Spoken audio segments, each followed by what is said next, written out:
Isla was 14 when her dad packed his bags. It was raining that day, the kind of storm that made the windows rattle. He hugged her quick, like she was a neighbor he barely knew, then drove off with his new wife, a woman who'd smiled too sweetly at family dinners while her sharp eyes critiqued their shabby couch. Mom collapsed onto the kitchen floor, sobbing into her hands, and Isla swore she'd never let tears control her like that. By 16, she was working weekends at a diner, saving every tip in a jar labeled Fente You Fund under her bed. The diner smelled like burnt coffee and regret, but Isla memorized customers' orders before they spoke. Old Mr. Jenkins called her the little CEO when she balanced 3 plates without spilling a fry. At night, she studied under a flickering lamp, rewriting notes from thrifted textbooks. When her dad missed her high school graduation, again, she didn't flinch. Instead, she sold her beat-up car to buy a sewing machine, stitching dresses for classmates prom-bound in satin and lies. By 22, Isla's Instagram page buzzed with orders. Her handmade gowns, bold, unapologetic, with pockets hidden in the skirts, caught the eye of a boutique owner downtown. The day she opened her own store, Threads of Resilience, her mom hung fairy lights while humming for the first time in years. Across town, her dad's new wife posted smug photos of their Bali vacation, until the comments flooded with tags of Isla's viral TikTok, showing how to turn thrift store scarves into cocktail dresses. The call came on a Tuesday. Her dad's voice cracked through the phone. "Your stepmom left, took everything." Isla stared at the Fet You Fund jar, now a sleek bank account. She said nothing, but that night, she burned the childhood photo he'd ripped out of their family album. The ashes made decent fertilizer for her succulents. 6 months later, he showed up at her store, smelling like cheap cologne and desperation. "I'm proud of you," he said, eyes lingering on the Best New Designer award behind the counter. Isla handed him a tissue, not for tears, but to wipe the espresso he'd spilled on her display table. "Your stepbrother needs a job," he mumbled. She almost laughed. Last she'd heard, the golden boy stepbrother had crashed his dad's BMW into a lake. The rumors found her anyway. Dad was couch surfing, begging old friends for loans. His new wife? She'd run off with a yoga instructor, leaving him with a mortgage on a half-built mansion. Isla's customers whispered about it while fingering silk blouses, but she just adjusted a mannequin's sleeve. Let them talk. At her fashion show, he lingered by the exit, clutching a wrinkled program. Isla's finale piece, a gown stitched from repurposed wedding dresses, drew a standing ovation. He tried to wave her over, but she turned to hug a teen intern who'd just earned her GED. Later, security found him arguing with the coat check girl. "I'm her father," he'd insisted. The girl shrugged. "Cool. Want to buy a tote bag?" Last week, a letter arrived. His handwriting hadn't changed, still the lazy loops he'd used to forge her mom's signature on school forms. "I'm sick," he wrote. "Need help with bills." Isla tossed it into a drawer labeled tax stuff and texted her mom, "Let's get tacos." Now, as she arranges new inventory, scarves woven by single moms she employs, Isla spots him outside. His jacket's too thin for winter.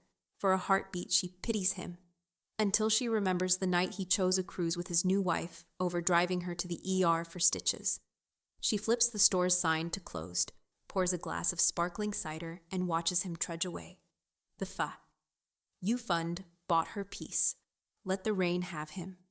Years slid by like fabric through Isla's fingers. Threads of Resilience blossomed into 3 stores, each brighter than the last. Her designs graced magazine covers, and strangers stopped her on the street to praise the hidden pockets in her coats. For carrying dreams, she'd wink. Mom worked the register now, her laughter echoing off racks of jewel-toned dresses. But success tasted bittersweet when her dad's shadow lingered at the edges. He'd taken to loitering outside her flagship store, his once-polished shoes scuffed, hair grayer than the winter sky. One afternoon, he cornered her as she hauled boxes from a delivery truck. "Your stepbrother's in rehab," he blurted, breath sour with old regrets. I need... Isla handed him a flyer for her job fair. "We're hiring seamstresses," she said. "Tell him to apply like everyone else." He crumpled the paper, muttering about family loyalty, but she'd already vanished inside, her assistant blocking the door like a velvet rope. Rumors buzzed louder. Dad had been spotted sleeping in the library, his old briefcase stuffed with unpaid bills. His second wife's yoga studio? Bankrupt, replaced by a bubble tea shop. Isla's customers clucked sympathetically, but she just smiled, stitching a tear in a vintage wedding gown. Scars make the fabric interesting, she'd say. The invitation arrived on gold-edged paper, a charity gala honoring visionary women. Isla's mom zipped her into a backless crimson gown. "So he can see what he lost," she whispered. That night, the ballroom glittered like a diamond. Cameras flashed as Isla accepted her award, thanking single moms and night shift workers. Then, a cough echoed from the back. He stood in a thrift store suit, clapping too loud. "That's my girl," he slurred, staggering toward the stage. Security moved, but Isla raised a hand. The room froze.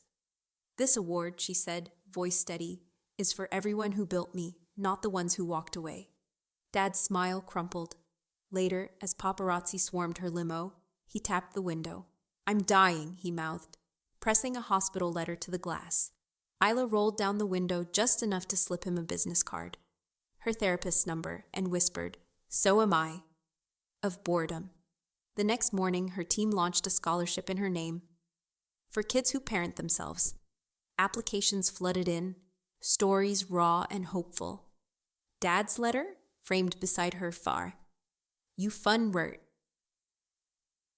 Bun jar, now a glass display of crumpled dollar bills. Motivation, she told reporters. Last week, a teen girl lingered after closing time, clutching a homemade dress. "My dad left too," she said, threads dangling from the hem. Isla taught her to sew a hidden pocket. "Put your rage here," she joked, "and your cash somewhere safer." Tonight, rain taps the store windows again. Isla's mom hums as she folds scarves. Somewhere, her dad's voice probably cracks through a payphone, unheard. But here, the stitches hold. Here, the fabric of her life, patched, vibrant, unapologetically hers, shines brighter than any ghost of him. The world kept spinning, stitches blending into patterns only Isla could see. Her stores now dotted the map: New York, Paris, even a tiny corner in Tokyo, where salary women bought her blazers for meetings that deserved pockets full of power. Mom had started dating again, a retired teacher who brought her sunflowers and bad puns. Isla approved, though she hid it behind mock eye rolls. Then came the email. A filmmaker wanted to document her journey, from abandonment to empire. Isla agreed, but only if the crew interviewed her team. Single mothers, night students, the intern who'd once sewed a dress inside out. On filming day, her dad lurked outside the studio, holding a sign scrawled with "I'm sorry" in shaky marker. The director offered to call security, but Isla shook her head. "Let him watch," she said. "Some stories aren't his to tell." The twist came wrapped in silence. A nurse phoned. Dad's dying diagnosis? A lie. The hospital letter he'd flashed at the gala was a forgery, crumpled from reuse. Isla stared at the proof, then taped it to her office wall beside his framed apologies. "Reminder," she told her staff, "not all scars are visible." Months later, the teen girl from the store, Lila, returned. Her homemade dress now a sleek portfolio. "I got the scholarship," she grinned, revealing a flyer for her art show. Isla froze. The venue? Dad's abandoned half-built mansion, sold off to pay his debts. Lila had convinced the new owner to let her transform it into a gallery. "It's called Ghost to Gold," she said. Isla RSVP'd in crimson ink. The night of the show, Dad appeared, thinner now, shadows under his eyes. He lingered by a painting of a girl stitching her own wings. Isla stood beside him, close enough to smell his old cologne. "You were wrong," she said softly. "I did need you, but I didn't need you." He opened his mouth, but she was already across the room, hugging Lila, her girl now, in a dress with pockets deep enough for dreams. Winter came early. Dad's cough turned real, rattling through voicemails Isla deleted unplayed. One morning, she found Mom crying, not for him, but for the sunflower teacher who'd proposed with a ring made from a recycled thimble. Isla planned the wedding, her gift a veil stitched from repurposed silk. The call came as snow blanketed the city. Dad was gone. Alone. Isla scattered his ashes in the parking lot of his favorite casino, then planted a sapling where his grief once pooled. Grow sideways, she told it, like the rest of us. Now, when reporters ask about her legacy, Isla shows them Lila's gallery, Mom's wedding photos, the Fut You Fund, now funding free sewing classes. Success isn't a straight line, she says, smoothing a wrinkle from her skirt. Somewhere, a needle pierces fabric, defiant and sure. The thread pulls tight. Rain falls. The stitches hold. The world kept weaving itself into new patterns. Isla's stores thrived, but whispers of a rival brand began to surface, stitched shadows, selling knockoffs of her signature pocketed dresses at half the price. At first, she shrugged it off. Imitation is flattery, she told her team, until Lila stormed into her office, clutching a ripped gown. They're using child labor, she hissed. The label inside? A faded logo of her dad's old construction company, sold off years ago to pay his debts. Isla traced the frayed threads, her jaw tight. The rival owner was her dad's former business partner, a man he'd swindled decades ago, now hungry for revenge. He thinks you're your father, Mom warned, but Isla's rage cooled into strategy. She invited the man to her flagship store, serving him coffee in a mug labeled Karma's Bitch. I'm not his legacy, she said, sliding him photos of sweatshops. But you can be better than yours. He left silent, and by dawn, stitched shadows vanished from online stores. Meanwhile, Lila's gallery struggled. A donor pulled funding, leaving Ghost to Gold teetering. Isla auctioned her first ever design, a prom dress stitched with her teenage tears, and donated every penny. The night of the fundraiser, Lila unveiled a sculpture of a woman sewing her own wings, titled Isla's Thread. Critics called it raw genius, but Isla saw the hidden pocket in the sculpture's skirt, stuffed with donor checks. Days later, a box arrived. Inside lay her dad's old journal, pages yellowed and reeking of regret. The final entry? Tell Isla I planted a tree for her. Maple, 2003. She drove to the address scribbled in the margins, a dying maple in a vacant lot, its trunk carved with her initials. Chainsaws growled nearby, developers circling. Isla bought the lot, turning it into a community garden where single moms sold handmade scarves under the tree's shade. At the garden's opening, a woman approached, eyes familiar. I'm your stepsister, she said, voice trembling. Dad's secret daughter, raised in another city, another lie. Isla handed her a seedling. Plant it sideways, she said. It'll grow anyway. Winter returned, sharp and clean. Isla's mom married the sunflower teacher, their vows stitched into a quilt by the store's staff. Lila's art went viral, her face smiling from magazine covers. And Isla? She stood in her garden, rain tapping her shoulders, watching the maple tree stretch its branches. Somewhere, threads unraveled. Somewhere, pockets held new dreams. The needle kept moving.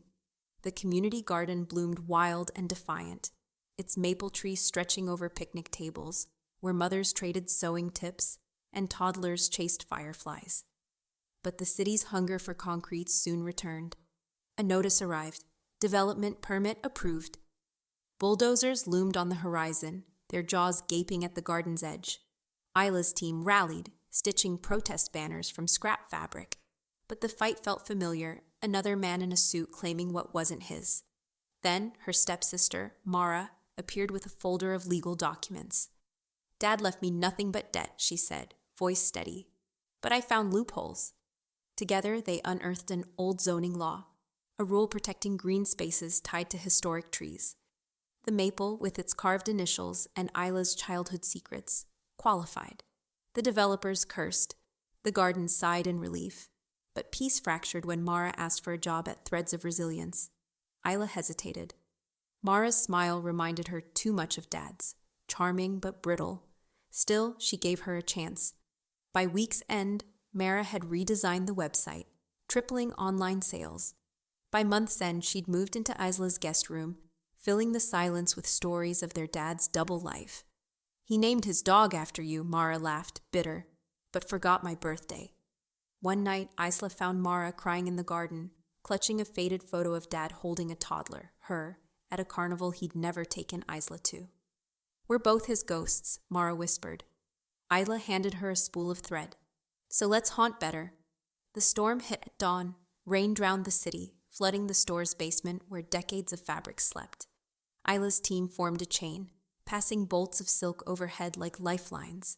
Mara waded into knee-deep water, rescuing Isla's first sketchbook. "Your tears stained this page," she said, pointing to a smudged prom dress design.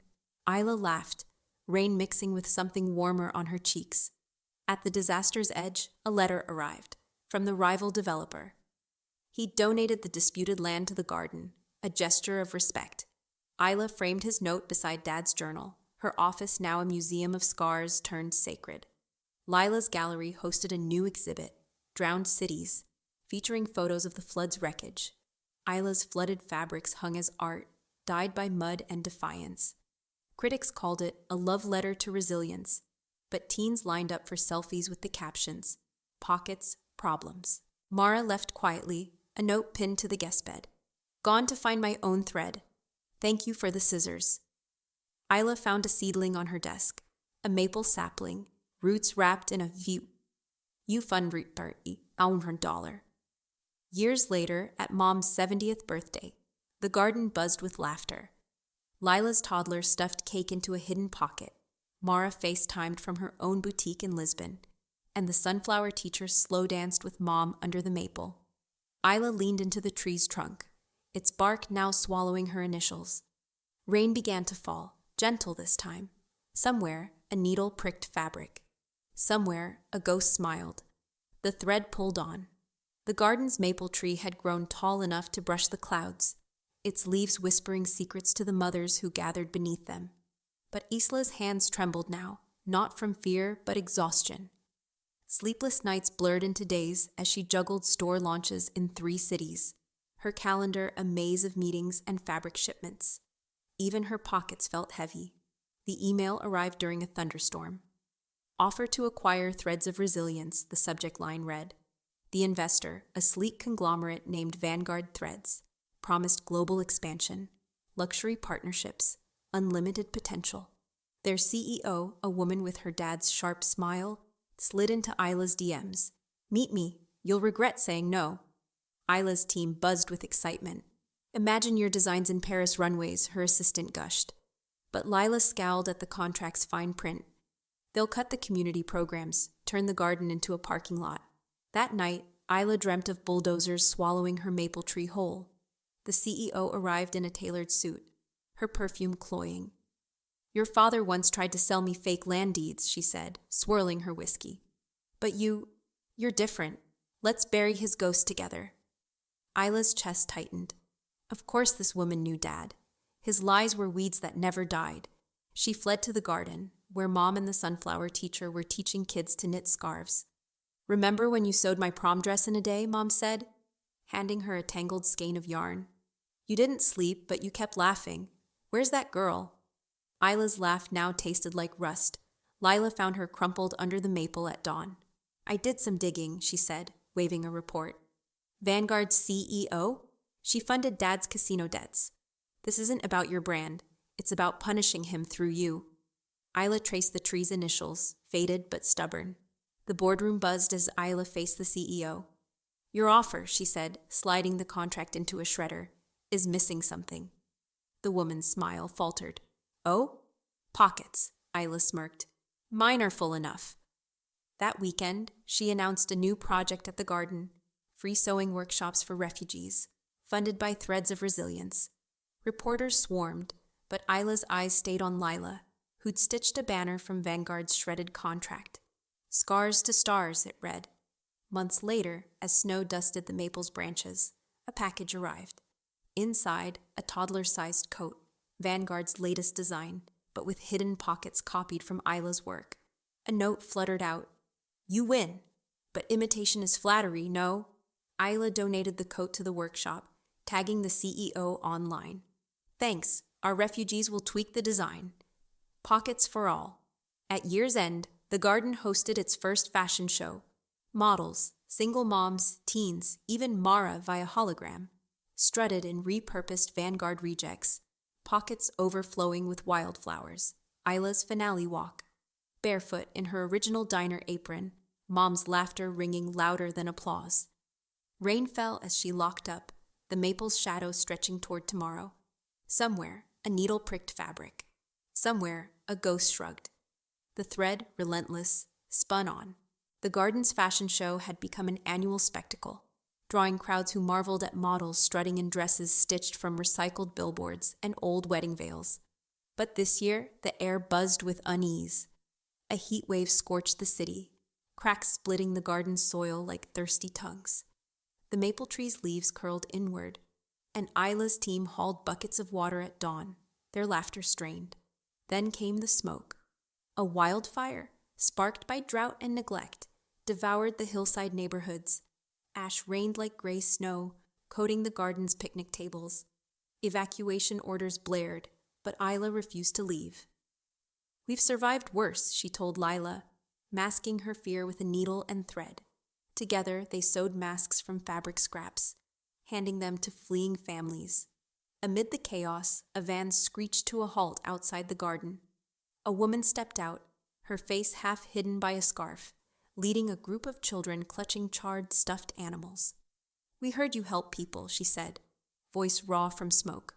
Her name was Amina, a weaver from a burned village. Her hands, blistered and soot-stained, unfurled a tapestry, a map of her lost home, threads singed but still vibrant. Isla hesitated. The garden was already stretched thin, but Amina's gaze mirrored her own teenage reflection, stubborn, scorched, yet stitching. She cleared the storeroom, handing Amina a cot and a sewing machine. "Teach us," Isla said, pointing to the tapestry. "We'll make new maps." The wildfire inched closer, its roar drowning the hum of sewing machines. On the evacuation's eve, Isla found Amina hunched over the maple tree, digging furiously. "Seeds," Amina gasped, cradling a jar of acorns from the tree. "Your father planted this. Now it plants us." Isla's throat tightened. Dad's tree, his one honest act, had outlived his lies. They buried the acorns in the garden's heart, a time capsule of stubborn hope. As flames painted the sky orange, Isla and Amina draped the maple in fire-retardant fabric, a makeshift shield stitched with prayers. The evacuation bus idled, honking. Isla lingered, pressing her palm to the tree's trunk. "Grow or burn," she whispered, "but don't vanish." Weeks later, they returned to rubble. The garden's fence lay twisted, the maple's branches skeletal. But beneath the ash, green shoots pierced the soil, Amina's acorns, defiant. Isla knelt, her tears muddying the earth. "New maps," Amina said, unrolling her tapestry, now embroidered with the garden's coordinates, circled in gold. News cameras flocked to the regrowth. Vanguard's CEO sent a check for the fire victims. Isla framed it unopened, hung beside Dad's journal. "We don't need your pity," she told the cameras. "We've got pockets." At dusk, Isla found Amina teaching kids to weave with charred threads. "From ashes," Amina said, holding up a bracelet. "We make constellations." Isla's phone buzzed, a text from Mara in Lisbon. "Heard you're rebuilding. Sent scissors, sharper than fire." That night, Isla dreamed of Dad. Not the ghost who haunted her store, but the man who'd planted the maple, awkward, hopeful, before the rot set in. She woke with a resolve stitched into her bones. By spring, the garden bloomed fiercer. The maple sprouted new limbs, its shade sheltering Amina's loom. Isla's stores sold Phoenix Collection scarves, each tagged with coordinates to the garden. Tourists came, not for selfies, but to plant acorns in cracks of forgotten lots. At the wildfire's anniversary, Isla stood under the maple, now studded with amber leaves. Amina's children raced around her, pockets stuffed with seeds. "What's next?" Lila asked, snapping a photo. Isla smiled, rain beginning to fall. "We keep stitching." Somewhere, needles danced. Somewhere, ghosts sighed. The thread, unbroken, wove on. The garden's rebirth drew poets and politicians, their cameras capturing the maple tree now crowned in emerald leaves. But fame bred envy. A viral post accused Threads of Resilience of stealing designs from small artisans. The proof? A scarf nearly identical to Amina's tapestries, sold by a boutique in Marrakesh. Isla's inbox flooded with rage. "Hypocrite," one comment spat. "Just like your dad, taking what isn't yours." Amina vanished for 3 days, returning with a suitcase of fabric and a weathered woman in tow. "My cousin," she said, gripping the woman's shaking hand. "She wove that scarf design years ago. The Marrakech shop stole it from her." Isla's rage cooled into resolve. She booked flights, her team stitching protest banners in midair. In Marrakech, the boutique owner smirked, flanked by lawyers. "Prove it's hers," he dared. Isla unrolled Amina's cousin's tapestry, a match down to the frayed edge. "This," she said, pointing to a hidden stitch, "is her signature. Yours is just greed." The crowd outside chanted, pockets turned inside out in solidarity. The owner settled quietly, donating his profits to the cousins' village. But home brought darker shadows. Isla's hands began to shake, not from exhaustion, but a diagnosis: nerve damage. Too many years hunched over seams, the doctor shrugged. That night, she buried her favorite scissors under the maple, whispering, "Retire before you're retired." Lila found her staring at unfinished designs. "Teach me," she said, thread already in hand. Isla hesitated, then guided her fingers. "Pockets aren't just for hiding," she murmured. "They're for holding what matters." The garden's 10th anniversary arrived with frost-tipped flowers. Isla's hands stayed curled in her lap now, but her voice sharpened. She directed Lila's stitches, Amina's looms, and Mara's virtual workshops from Lisbon. The Phoenix Collection became a global co-op, its tagline, "By many hands." Then a documentary crew arrived, not for Ela, but for the maple tree. Its roots had cracked through the garden wall, winding into the abandoned casino lot where Dad's ashes lay. The crew interviewed strangers, a teen who'd sewn her grief into quilts under the tree, a recovering gambler who'd found peace raking its leaves. Isla watched, silent, until the director asked, "What's next for you?" She led them to the garden shed. Inside hung her dad's journal, Vanguard's check, and the first FU Fund dollar. "This isn't mine anymore," she said. "It's theirs." The final scene filmed at dawn. Isla sat beneath the maple, Lila's toddler giggling in her lap. Amina wove a tapestry of the moment. Wrinkled hands, tiny fists, threads of gold spun through gray. "For the new garden," she said, "wherever it grows." That night, Isla's phone buzzed. Mara's boutique in Lisbon had burned. "Start over with me," her text read. Isla booked a flight, packing only scissors and acorns. At the airport, Lila pressed a jacket into her hands, modified with extra pockets. "For seeds," she winked. In Lisbon, Mara's charred storefront smelled like beginnings. Isla hung Amina's tapestry in the ashes, its golden threads catching the light. Neighbors gathered, needles in hand. "Teach us," an old woman said, holding burnt silk. As Isla threaded her first needle in years, rain tapped the windows. Somewhere, a maple tree stretched. Somewhere, a ghost laughed. The stitch began again. End.